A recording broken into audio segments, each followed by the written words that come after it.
Hi, Uncle Xavier. Congratulations on your decision to enter into self-employment and start your own business venture. I understand that you aren't sure which option suits you best and are looking for some advice as to what due diligence to take. Luckily, I am here to help. In this short video, we will first take a look at your experience and goals for the venture. Secondly, we will compare 3 business models and the due diligence required for each before I give you my personal recommendation. Uncle Xavier, you are 62 years old and, after 25 years' experience, have recently retired as financial controller of a restaurant chain. You have had quite a successful career, earning you a net worth of $500,000.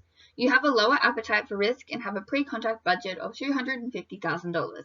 You want a better work-life balance and have decided upon operating a gourmet pizza shop. However, keep in mind that your local area, the Southern Gold Coast, is already quite saturated with takeaway pizza options. Due diligence refers to the research done before entering into an agreement or a financial transaction with another party.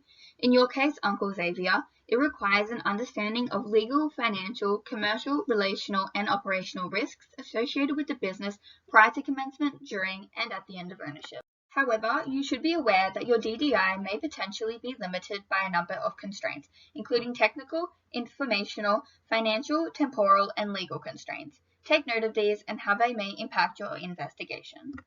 Now let's take a look at your 3 options for business models and the due diligence required for each. Your first option is to establish a new independent business. This may be a good option for you if you want full control, flexibility, and the freedom to express your own ideas. Keep in mind, however, that starting your own business can be difficult, has a high failure rate and no guarantee of a steady paycheck, and it may take a few years to obtain the work-life balance you desire. If you decide to start your own business, I suggest that your DDI has a wide scope, as in starting from scratch there will be a lot of ground to cover. You will need to conduct a lot of your own research, including online and market research. While you have vast knowledge of the financial side of things, you may decide to seek professional advice, such as from a lawyer or market researcher. Seek out personal networks. Talk to any friends who may have started their own business or the frontline management of your previous employer. It may be a good idea to visit and observe other businesses in your chosen industry and speak to the customers of your target business. Find out what they like and don't like. Your second option is to purchase an existing independent business. This may be a good option for you if you're concerned about the startup process. Plans and procedures will already be in place. You will have an established market and acquire existing customers, staff, suppliers, goodwill, and equipment. Buying an established business will allow for immediate cash flow, and existing staff will have experience they can share. Keep in mind, however, that the business may have hidden problems and you may need to invest a larger amount upfront. Your DDI for buying an existing business will be similar to that of a startup. However, you will have to do some additional and extensive research on the business itself.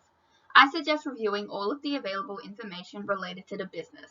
This will include things such as income statements, profit and loss records, intellectual property assets, and more.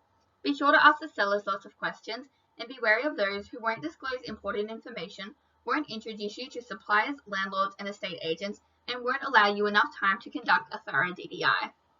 Your third option is to buy a franchise. This is a good option for those who don't have as much business experience, want a lower risk of failure, and you'll get training and ongoing support from the business.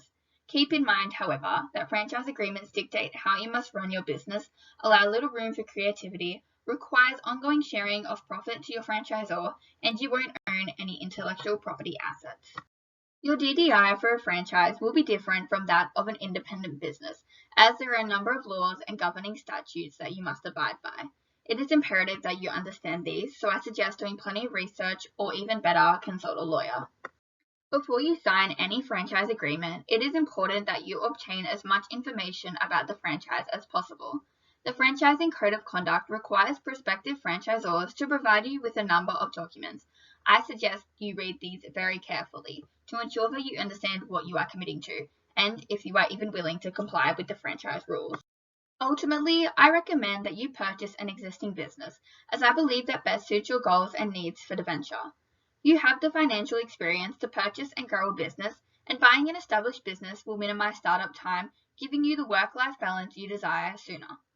Buying an existing business is less risky than a startup, however, will give you more control than a franchise.